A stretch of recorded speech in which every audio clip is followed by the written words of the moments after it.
दलित लड़के से बात करते हुए ये क्या कह गए राहुल गांधी। राहुल गांधी ने मायावती को लेकर पहली बार किया ये बड़ा खुलासा। लोकसभा में नेता प्रतिपक्ष और कांग्रेस के पूर्व अध्यक्ष सांसद राहुल गांधी गुरुवार को अपने संसदीय क्षेत्र रायबरेली पहुंचे। यहां उन्होंने दलित छात्रों के साथ संवाद किया। इसी दौरान एक छात्र ने राहुल के सामने ही बहुजन समाज पार्टी चीफ मायावती की तारीफ, जिसके बाद कांग्रेस नेता ने एक विस्फोटक बयान दिया। मालूम हो कि इसी दौरान राहुल गांधी ने पहली बार आधिकारिक रूप से इस बात को स्वीकारा कि उन्होंने मायावती को कांग्रेस के साथ आने का प्रस्ताव भी दिया था, मगर इस प्रस्ताव को मायावती ने ठुकरा दिया।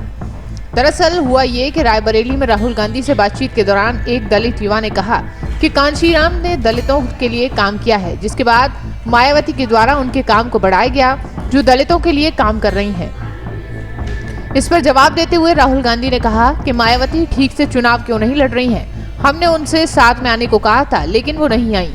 अगर तीनों साथ में आते हैं तो बीजेपी हार जाएगी। मालूम हो कि ऐसा पहली बार है जब कांग्रेस के किसी बड़े नेता ने खुलकर मायावती को ऑफर देने की बात कही है। गौरतलब है कि 2024 के लोकसभा चुनाव में सपा और कांग्रेस ने इंडिया गठबंधन के तहत यूपी में चुनाव लड़ा था और बड़ी जीत भी हासिल की थी। लोकसभा चुनाव से पहले सपा के कई वरिष्ठ नेता मायावती को इंडिया गठबंधन में शामिल नहीं करने की बात करते थे, मगर अब इंडिया गठबंधन के बड़े नेता राहुल गांधी ने मायावती को दिए गए ऑफर को खुलकर जिक्र किया है।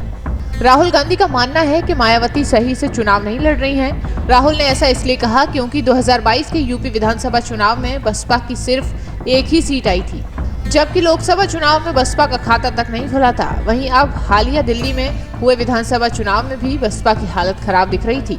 दूसरी तरफ राहुल गांधी का ये भी मानना है कि अगर लोकसभा चुनाव में बसपा कांग्रेस के साथ आ जाती है तो तस्वीरें कुछ और ही होंगी। अब आने वाला वक्त ही बताएगा कि राहुल के इस बयान के क्या मायने हैं। साथ ही अब सियासी गलियारों में ये भी चर्चा उठ चली है कि क्या कांग्रेस आने वाले दिनों में बसपा के साथ गठबंधन करेगी।